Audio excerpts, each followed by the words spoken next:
Deuteronomy 25. When people have a dispute, they are to take it to court, and the judges will decide the case, acquitting the innocent and condemning the guilty.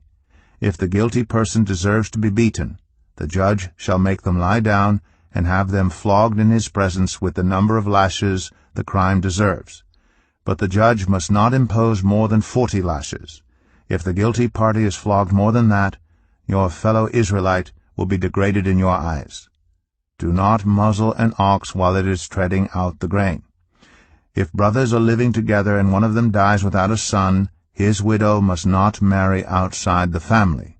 Her husband's brother shall take her and marry her and fulfill the duty of a brother-in-law to her. The first son she bears shall carry on the name of the dead brother, so that his name will not be blotted out from Israel. However, if a man does not want to marry his brother's wife, she shall go to the elders at the town gate and say, "My husband's brother refuses to carry on his brother's name in Israel. He will not fulfill the duty of a brother-in-law to me." Then the elders of his town shall summon him and talk to him. If he persists in saying, "I do not want to marry her," his brother's widow shall go up to him in the presence of the elders, take off one of his sandals, spit in his face, and say, "This is what is done to the man who will not build up his brother's family line. That man's line shall be known in Israel as the family of the unsandaled."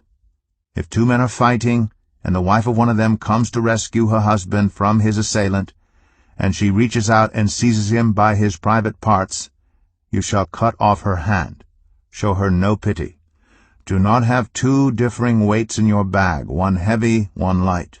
Do not have two differing measures in your house, one large, one small. You must have accurate and honest weights and measures, so that you may live long in the land the Lord your God is giving you. For the Lord your God detests anyone who does these things, anyone who deals dishonestly.